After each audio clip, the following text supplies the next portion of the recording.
Okay, we are now in this very final and special phase of Shovavim, in the sense that this is something that only happens on leap years, that Hashem in His mercy gives us 2 more weeks to get it right. And if we haven't gotten it right yet, thank God we've got this Shabbos and the whole next week. At this, we could always do tshuva.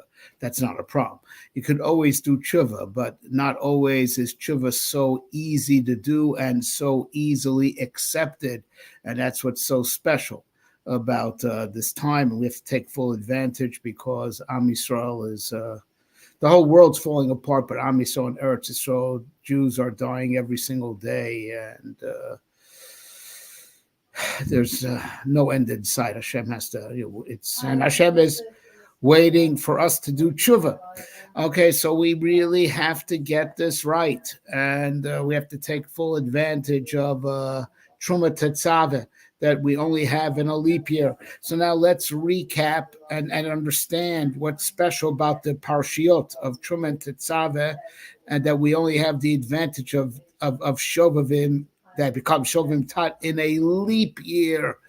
So now, what we've mentioned so far over and over again, and in the event that in the forum that you're hearing this, you don't have the previous shiurim on Shovavim, then you should know it's always available on my website, evanshassia.com. It's always available on my YouTube channel. So if it's disappeared from a forum that you're using, also catch it on my YouTube channel, catch it on my website, where it's important to also. So it's important because all these shiurim built on each other.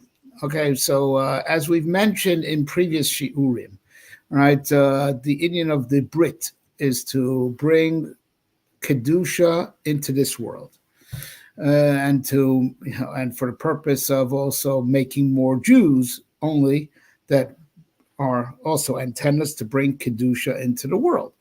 And as we explained, in previous sessions, that's what the world was lacking before Yetziat Mitzrayim.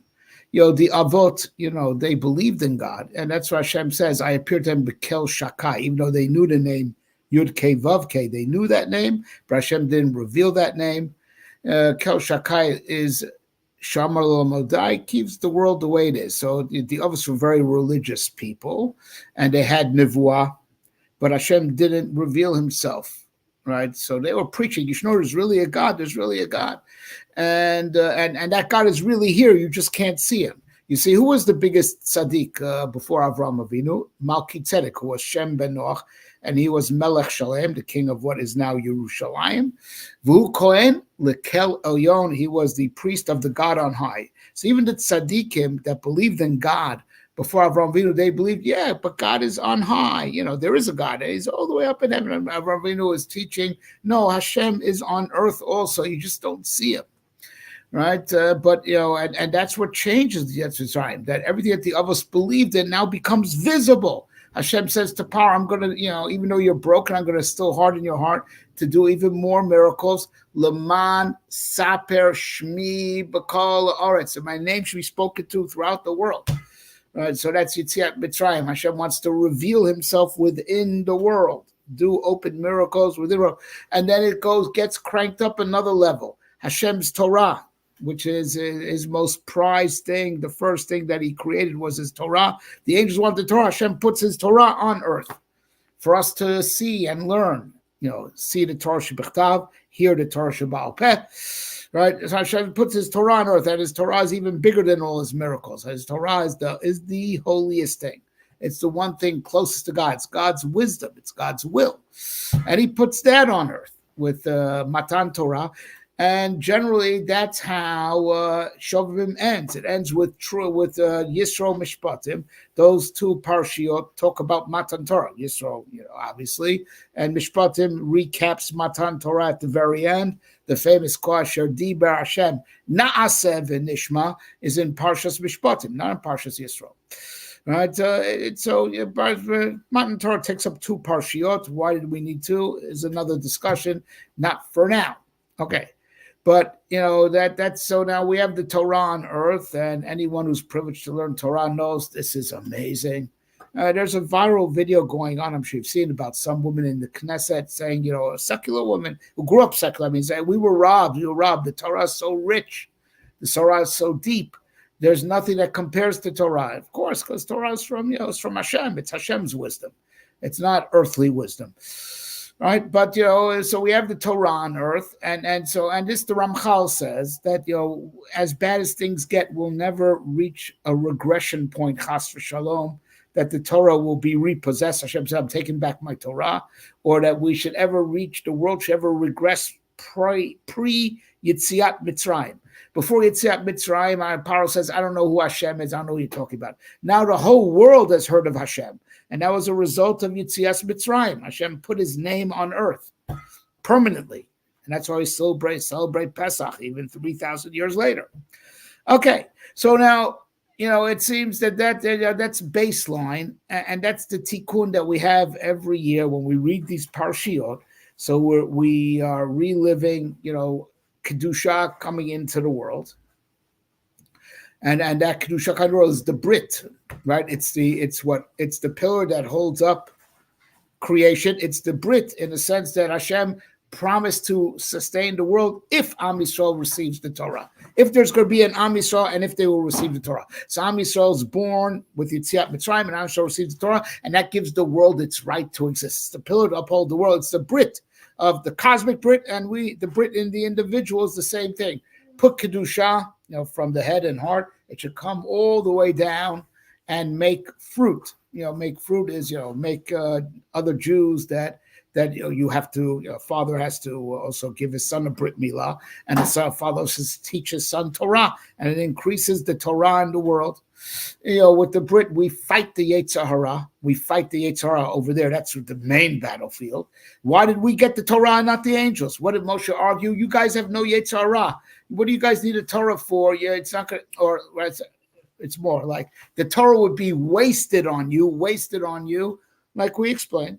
Torah will be, Moshe saying to the angels, the Torah will be wasted on you because you're not going to do anything with it, because heaven doesn't need any fixing. Give the Torah to people and they're going to use it to fight the Yetzer Hara and bring Kedusha into a dark world, bring light into a dark world, right? What brings light in a dark world? What brings light in a dark world? The moon, the Yarech, the Levana. Right? That's what brings dark light into a dark world. Okay?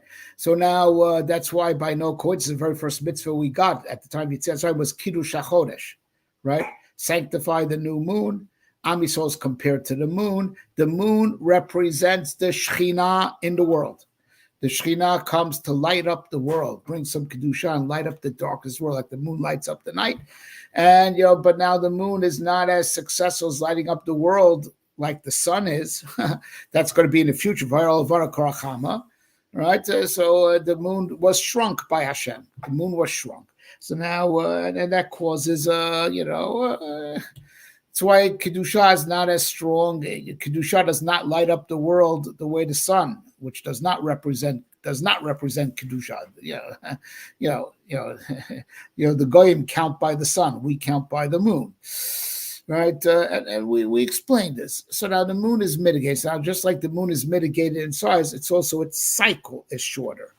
The cycle is shorter, right? It's only 355 days. The lunar cycle, Gematria Shana, 355 Shinun, hey. But the solar cycle is 365 days long. And now because the moon is small, not just in size, but also in its cycle, right? That's what causes that the moon, the lunar months, lose 11 days each year, that they move, further, let's say Nisan moves further and further into the winter, right? And that's why we have to do a leap year to put Nisan in the right place. It should be Chodesh Aviv. Nisan is exactly when the moon and sun are balanced. The days are exactly 12 hours and 12 hours, representing that the moon is just as strong as the sun, so to speak. It's what it kind of represents. And that's why Nisan is the month of Yetziat Mitzrayim. That's the month where the Mishkan was actually erected. It was put up in Nisan, Rosh Chodesh Nisan, the following year. Nisan is the time where, as it were, that's closest to the time of Tikkun. because the night that's lit up by the moon is not any longer than the sun hours, right? So that shows that there's less darkness in the world. I mean, it represents a lot of things. Okay, so now the tikkun that we make in a leap year to equalize. Otherwise, Nisan will slip into the winter, right? So that tikkun we explained it's every third year. It's 3 days of asert, 3 sets of asert yemei tshuva, because the asert yemei tshuva is the 10 days. Between Rosh Hashanah, when it's the new year on the lunar cycle, and on Yom Kippur is when the solar cycle catches up, because it's 10 days longer, and that's why Yom Kippur is a day of Shuvah, reconciliation. Says the Vilna Gaon, 3 sets of Aser Shemei Tshuva make up the 30 days of Adar Sheni that put Nisan in its right place. So this year is a year of it's a year of helping the moon catch up to the sun. Which in the future the moon will shine as brightly as the sun, and there'll be no more evil in the world, right? There'll be enough kedusha to dispel all the darkness, right? So that's what the moon represents the Shekhinah in this world. Right? So now, and that's what the Brit is, to put kedusha into this world. That's where the struggle is. That's where progress is made, just like when we fight the Yetzer Hara, and we don't give in. Like that, in addition to all mitzvahs in general, we make the moon stronger, that eventually it'll be as big as the sun and light up the night as bright as day. And at that point, evil, which is represented by darkness, will have no place to be. It doesn't have the daytime, it doesn't have the nighttime. Okay, so now that's what the Mishkan represents. The Mishkan is the Shekhinah in this world that you could see. See, with Torah, we have the concept of the Mishkan. We have the concept. We have these holy ideas. Now we, the Jewish people, live by them. The Goyim do not. Now we live by them because we believe in them, but we can't openly show this to be God's truth in a way that the Goyim can't deny it. And say, you believe that, and you're living with that. You see the light, we don't see that light that you claim to see. But when you have a Mishkan or a Beit HaMikdash, Lirot Pnei Adon Hashem, as it says in the parsha we just read, to see Hashem. Well, when you see it, you see the Shekhinah there. And that's when the Shekhinah is now firmly rooted in this world. Right? So now we get a step close to that in a leap year. In a leap year where we're helping out the moon equalize with the sun.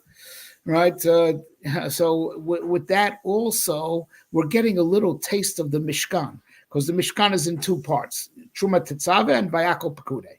Truma Tetzaveh we still read during Adar, right? But it's a renewal of the concept of the Mishkan in the heart. The Jewish people in exile under Achashverosh, they reconnect the fact that, hey, we might be in Gullus, but we're not Persian citizens. We are not under Achashverosh, we're under Hashem. We're under Hashem. They had that in their hearts, right? And it's called that they had a national revival, that they felt the idea that the Shekhinah that's in the Mishkan, right, in the Beit HaMikdash, Beit HaMikdash was not rebuilt yet at that time. They didn't finish rebuilding the second Beit HaMikdash. But they felt that Shekhinah that's wandering, it's with us, it's in us. So Truma Tetzaveh, which is the plans for the Mishkan, plans are in the head and heart, and it also teaches us that even our bodies are v'shachanti betocham. It says in the parsha we're about to read, I dwell in the Jewish people. Right? There's an aspect of the Shekhinah we always take with us, even in Galut, even in the time of the Churban, and in Galut, Gol Yisrael, Gol Ta Shekhinah Imayim. If Am Yisrael is in Golus, the Shekhinah accompanies them. Okay, so there's the renewal that there is Shekhinah on earth. There is Shekhinah on earth, not just Torah, which is a manifestation of the Shekhinah, but there's Mamash Shekhinah on earth. That the Shekhinah, that it's hidden within the Jewish people, and it accompanies us wherever we go. It's what saves us in Galut, right? The miracle of the survival of the Jewish people, that even though we were dispersed for 1,000 years, we still didn't either assimilate or get killed out. We didn't disappear. We didn't disappear because the Shekhinah is with us. The Shekhinah of the Beit HaMikdash went into Galut with us. Right, so on this year, we get it. We get it. It becomes a little bit more revealed. The hidden Shekhinah, which is presented by the Parashut of Truma Tetzaveh. Vayakol Pekudei talk about the physical building of the Mishkan. Of course, and that we lost. We lost the physical house, and that's a big loss because we used to have a place that you could go and see the Shekhinah. Right? You used to have a place where everyone would go. Now that place is destroyed, but the spirit of that place, which is Truma Tetzaveh, the neshama of that place lives. And on a leap year, we could feel it. We could sense it. Right? And that's another revelation of bringing the Kedusha into this world. But it's not just a enhanced revelation. There's a big added tikkun above and beyond Matan Torah. How so? Matan Torah is to put Torah on earth. But you could ask, but where is the Torah mainly? Is it mainly in heaven? Is it mainly on earth? You would think it's mainly in heaven because it's God's wisdom. You know, he just shared it with us. Now we know that that's not true, but it's that we have a halacha of lo bashamayim he. Everyone knows the famous story that Rav Elazar ben Horkos had a big machloket about Tanur Sha'achnai, without getting into the details of the case, with all the chachamim. And Rav Elazar ben Horkos was not giving it. And they said, if I'm right, this miracle should happen. And they said, we don't care about miracles. This is the way we learn. We think your opinion is wrong. They said, min hashamayim yochichu, right? Heaven is going to attest that I'm right. And then Abatko came and said, Elazar b'ni, halacha kamoso b'chol makom. You know, what are you starting up with, Elazar, my son? The halacha is like in everywhere. Rabbi Shua got up and said, lo bashamayim he. I don't care what the Baskel says. When Hashem put the Torah on earth, the Torah that was in the highest place of it is now on earth. Now on earth. Right? The Torah is mainly on earth. But where do you see that? That we have the authority to argue with Hashem, because he gave us his Torah. He really gave it to us. And it says at that time when Rabbi Shua said it, he laughed. Hashem laughed and said, Nitzchuni bonai, right? Oh, you beat me. My children beat me. He was laughing. He was happy because he wanted us to really have his Torah and to argue with him and that we should be masters of the Torah. But where do you see that? What body has that authority? Only one body. The Beit Din HaGadol of 71. The Beit Din HaGadol. Right, sorry about that. The Beit Din HaGadol that sits where? Where do they sit? In the Mishkan, in the Lishkat HaGazit, right? In the Beit HaMikdash, I mean to say. They only have their full authority. So anyone who argues them, it's like arguing with the Torah itself. If they sit there, right? So this idea that Torah is by us, it is also connected to the Beit HaMikdash. That's what it means in the future. Ki mitzion teitzei Torah udvar Hashem Yerushalayim, because the Beit Din HaGadol, that in the words of the Rambam, Heim Ikar Torah, they are the oral law. Of course, the written law is the Tanakh, right? And no one could mess with that. No one could tell you that. It's in the books. The Torah Shebechtav is the book. The Beit Din HaGadol Shushalayim, Heim Ikar Torah Sheba'al Peh. But it's a Beit HaGadol Yerushalayim that shows we are masters of the Torah. It's that Beit Din. So we need the Beit HaMikdash to show that the Torah is mainly on earth, more than it is on heaven, right? But what does the Beit HaMikdash represent? You know what it represents is that Hashem has his Shechina, Shechinat Uzo Begavei Meromim. Hashem's Shechina is in the highest places, right? And now he put it, V'shachanti betocham. He put his Shechina that's higher than where the angels are, and he put it in us. He put his Shechina in us. That there was an amazing, flip. V'nafochu. The Shechina Uzo Begavei now is on earth, and that's the destiny. Where's Olam Haba? Olam Haba is here. This world that we are in becomes Olam Haba. Right? If you view that space itself, this is what it says in Kitvei Ari, if space itself is round, right? So now you cut a diameter going from top down. So it seems where the line started from, that's the top. Where the line's going to, that's the bottom. But once the line goes all the way to the other side of the rim, you can't tell the difference between top and bottom. We have to bring down the Shekhinah so strong that if a person looks at reality from the outside, can't tell which one's on top, which one's on the bottom. It's like we have to continue the diameter all the way to the bottom, and that's the fight of the Brit. The Brit is to bring the Kedusha, but then fight that if it's Kedusha, we anchor it on the bottom. That's what the Beit HaMikdash represents. You anchor it on the bottom, right? It's anchored. And once it's anchored, there's no difference between top and bottom. Hashem is equally on earth as he is in heaven. He's more on earth than he is in heaven. And when that happens, this world is going to become Olam Haba. This world is going to climb to be Malchut Ein Sof, climb in level, right? And that's the struggle of the Brit. The Brit is to put, the Brit is that pillar that we explain many times. The pillar goes top down to this world is supported from above, right? We have to anchor the pillar. We got to anchor the pillar. So we got to anchor the pillar. And that's what the parashot of the Trumatzah represent, another level of not just fighting for Hashem and making a difference, which is Peirot. And we spoke about this when at least twice in the month of Shvat, right? Now it's another level of anchoring. That's why with Kedushat HaBrit, we must not fail. Not ever, because if you fail, it's not anchored. You have to be right, connected. There's a fuse box.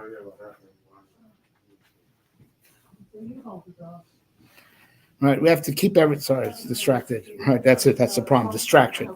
We cannot get distraction. All right, we have to no distraction. Hurim Ra'im. You have to be totally pure to make the anchor, to anchor it. Drop the anchor. Right, drop the anchor. Right, and I really should have a whole other session, but I want to tell you something. You know why there's so much mental illness in the world? Because people don't have an anchor. So every crazy thought, hey, maybe I'm really a girl, right? Every crazy thought just goes right straight into the heart. We need a solid pillar from head to heart down to and people don't have that pillar. And that's why the Goyim are attacking Kedushat HaBrit the most, right? You know, with all the transgenderism and the gay and and just sexualizing children, they are making a full out war against the Brit. Because with the Brit, if they want to rip out the pillar of the world, That's what Amalek did. Amalek attacked Am. So he cut off the Brit Milah and he said, "This is what Hashem. This is what you want." They want to break the pillar. And that's why there's so much mental illness in the world. It goes together, and they're normalizing the mental illness. Mental illness comes that we don't have a solid pillar. Everyone's got crazy thoughts. Right? But the crazy man, that crazy thought goes straight into his heart and he acts on it. The sane man, of course, the mind, get, especially from the evil world outside, crazy thoughts get into head. But the righteous man has a pillar that, okay, the crazy thought got into head, but it's not going to get deep into the center of my brain. It's not going to get into my heart. I'm not going to act on it. And that's what the pillar of the Brit represents, the solid pillar. All right, there's a lot for one day. We're going to continue Bezrat Hashem next week for the final week. Everyone, get real with Kedushat HaBrit. I just want to say one more thing. We have to be sensitive to Hashem, right? Hashem